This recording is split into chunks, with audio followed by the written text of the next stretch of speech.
Good day, everyone. Today, I will share what it was like to experience vintage internet. I know I should be doing an April Fool's joke, but April Fool's is cancelled, y'all. The entire year so far is one big, laughable April Fool's joke. Anyway, the internet was a portal to a fascinating digital world when it was not as ubiquitous as it is today. Each home had one computer, neatly placed on a wooden desk that served as this portal to a digital world. Perhaps if you were straight up balling, you had a computer in each room. What era am I talking about? What era does this vintage internet belong to? The era I am selecting is 2005 to 2008, the dawn of the Wi-Fi age. But most computers were hooked up via an Ethernet cable. When the internet wasn't something you carried around with you at all times, it just seemed more magical, way more worthy of respect. And most importantly, it felt enough. Most of my research is memory based and from my own personal experience. A millennial unk breaking this era down for you is just about as authentic as it can get. Unfiltered, unfettered, and true off my chest. When the specs were modestly well below a gigabyte for your RAM and Pentium processor, it was plenty to hold a childhood. In fact, the PlayStation 2 famously held an entire childhood on an 8 megabyte memory card. Windows XP is the PlayStation 2 of computer operating systems. It was the most successful OS that was in service well beyond its expected life cycle, and for good reason. The system was highly capable and colorful. Many Gen Zs and millennials grew up with this colorful OS that had a nearly endless catalog of programs to install. Yes, apps back in the day were called programs. Good God, the Cyberpunk gameplay was laggy as hell, even though it ran smoothly on the Xbox Series X.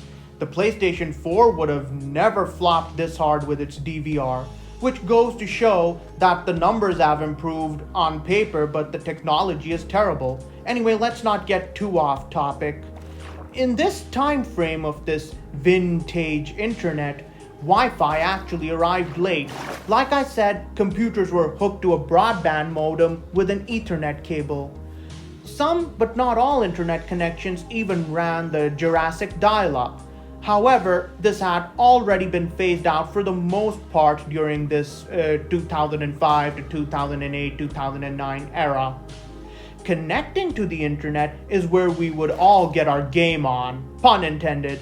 I will explain that in a little bit, but upon startup, you would be greeted with MSN Messenger popping up on your screen. This was our WhatsApp, only without the phone number.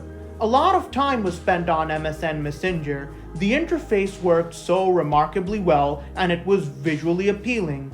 I had Skype, but I sparingly used it, if at all. You could look at MSN start screen for hours.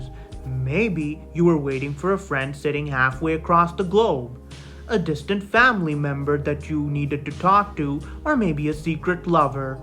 The peer-to-peer human interaction was all real because there was no such thing as a chatbot to fill in for a friend. Here comes the fun part. It's the web design. The web design back in the day was brilliant. It was marvelously creative and teeming with life. The web design was super fun and definitely the flash games which you would run if your computer was a potato much like mine from back in the day. The design team was really doing what it did best to craft an experience that to this day lives rent-free in my head. There was no cancer of minimalism, only excellence in web design. Since the computer was not something you took with you, it's what you would wait to log on to as soon as the home time school bell would ring, and that's where you'd go as soon as you'd get home. When you'd switch the computer on and connect it to the internet, all of which took a significantly longer time than what you're used to these days, you'd hop onto either something like CartoonNetwork.com, the Hot Wheels website, or even Nickelodeon's website. There was also Beyblade.com too, very popular in my country.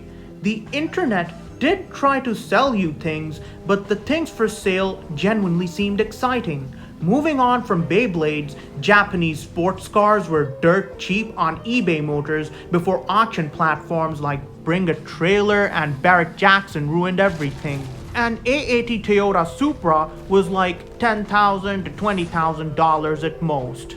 You wanted just games, free, great games, you'd head over to miniclip.com. And the best part is the ads were kept to a minimum even if there were ads to begin with. Now, ads are littered all over the internet. I remember my parents warning me not to click on ads because they likely contained a virus. This is the primary reason why I crash out, and your crash out is perfectly reasonable if you get sick and tired of what a boring world the internet has transitioned into. The internet used to be an enjoyable, free digital world. We, the millennials, saw the rise and fall of it.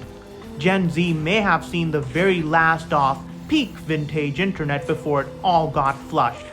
We knew what our digital world was like before it was all yoinked from us. YouTube was a rising star because it was a massively successful video sharing platform. The content there was lovely, sometimes crazy in a fun way, but it was entertaining to watch. Vivo was everywhere for your favorite bands. This era was also marked by the beginning of gaming montages and gaming commentary channels. Fandoms of your favorite shows were especially creative. They made anime motion videos or AMVs of your favorite moments set to your favorite songs. That was not all. Your anime episodes were uploaded in different parts because there was a 10-minute video limit at the time. And when YouTube readied that ban hammer, the anime community got creative again. They tweaked the sound and the resolution so that it was not full screen before re-uploading it, to escape the ban hammer for the time being. Anyway, I'll just leave this first part for now. This video is a long story, so we're gonna put it in 2 parts. I'll be seeing you with the next one to tell you more stories from the vintage World Wide Web. When it was slower, it was clunky, it was infinitely better than whatever we had. I'll be dropping the second part directly after this. Take care now.